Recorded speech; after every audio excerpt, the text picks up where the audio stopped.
Mega అభిమానులకు సంక్రాంతి ముందే రానుంది. Global star Ram Charan Game Changer pre release event కు AP deputy CM power star Pavan Kalyan ముఖ్య అతిథిగా రానున్నారు. సినిమా ప్రమోషన్స్ లో ప్రీ రిలీజ్ ఈవెంట్స్ అనేవి చాలా కీలక పాత్ర పోషిస్తాయి. అవి సినిమాకు ఎక్కువ రీచ్ వచ్చేలా కూడా చేస్తాయి. అందుకే ఎలాగైనా ప్రీ రిలీజ్ ఈవెంట్ ను గ్రాండ్ గా చేయాలని ప్లాన్ చేస్తుంటారు మేకర్స్. అలాగే Game Changer pre release event కోసం మేకర్స్ మాస్టర్ ప్లానే వేశారు.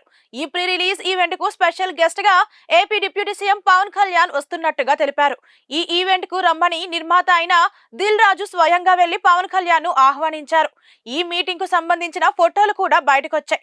ఇక తాజాగా గేమ్ చేంజర్ ఈవెంట్ కు పవన్ కళ్యాణ్ రావడం పక్కా అంటూ అధికారికంగా ప్రకటించింది టీం. శంకర్ రామ్ చరణ్ కాంబినేషన్ లో తెరకెక్కిన గేమ్ చేంజర్ సినిమా ఎన్నో అడ్డంకులు ఇబ్బందులు దాటుకుంటూ వచ్చి ఫైనల్ గా రిలీజ్ డేట్ ను ఫిక్స్ చేసుకుంది. జనవరి 10న ఈ సినిమా రిలీజ్ కానుంది. అందుకే ప్రమోషన్స్ విషయంలో మూవీ టీం వేగం పెంచింది. ముందుగా అమెరికాలోని డల్లాస్ నుండి ఈ ప్రమోషన్స్ మొదలయ్యాయి. రామ్ చరణ్ తో పాటు మేకర్స్ కూడా డల్లాస్ కు వెళ్లి ఆడియో ఫంక్షన్ చేసుకుని వచ్చారు. ఆ తర్వాత ట్రైలర్ లాంచ్ ఈవెంట్ ను సింపుల్ గా ఏఎంబి థియేటర్ లో చేసేశారు. కానీ ప్రీ రిలీజ్ ఈవెంట్ ను మాత్రం గ్రాండ్ గా చేయాలని ఫిక్స్ అయ్యారు.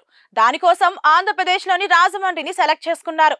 అయితే తెలంగాణలో సినిమా ఈవెంట్లకు సానుకూల పరిస్థితి లేకపోవడంతో పాటు డిప్యూటీ సీఎం పవన్ కళ్యాణ్ కోసం గేమ్ చేంజర్ ఈవెంట్ ఏపీకి తరలి వెళ్లింది. సంధ్య థియేటర్ ఘటన తర్వాత తెలంగాణలో ఊహించని పరిణామాలు చోటు చేసుకున్నాయి. సీఎం రేవంత్ రెడ్డి ఈ ఇష్యూపై చాలా సీరియస్ అయిన విషయం తెలిసిందే. ముఖ్యంగా అల్లు అర్జున్ ని అరెస్ట్ చేయడం తీవ్ర పరిణామాలకు దారితీసింది. ఇంకా ఈ కేసు విషయం కోర్టులోనే ఉంది. అందుకే game Changer pre release event ను ఏపీలో ప్లాన్ చేశారు మేకర్స్. ఇదంతా అల్లు అర్జున్ కోసమే చేస్తున్నారని కొంతమంది సినీ విశ్లేషకులు అభిప్రాయం వ్యక్తం చేస్తున్నారు.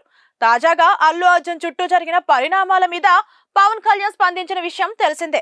అల్లు అర్జున్ ను ఒంటరి చేయడం భావ్యం కాదంటూ కుండబద్దలు కొట్టిన వైనం చర్చనీయాంశమైంది. కోర్టులో పోలీసులు, అసెంబ్లీలో తెలంగాణ ముఖ్యమంత్రి చేసిన వాదన వాస్తవ దూరం అన్నట్టుగా జనసేనాని మాట్లాడారు. అల్లు అర్జున్ ఒక్కడినే బాధ్యుడిగా పేర్కొనడం తగదని తేల్చేశారు. సినిమా యూనిట్ మరింత చొరవ చూపాల్సి ఉందంటూ దర్శక నిర్మాతలకు సూచించారు. భద్రత విషయంలో థియేటర్ యాజమాన్యం పాత్రను తెర మీదకు తెచ్చారు. తద్వారా అల్లు అర్జున్ ను బాధ్యుడిగా పవన్ కళ్యాణ్ భావిస్తున్నట్టు స్పష్టం చేశారు. వాస్తవానికి సంధ్య థియేటర్ దగ్గర జరిగిన ఘటనలో కూడా అల్లు అర్జున్ A11 మాత్రమే. అయితే ఆయన సెలబ్రిటీ కావడం, ఆయన చుట్టూ దేశవ్యాప్తంగా సాగుతున్న చర్చ కారణంగా తెలంగాణ పోలీసుల చర్య రచ్చకు దారి తీసిందని తెలిపారు.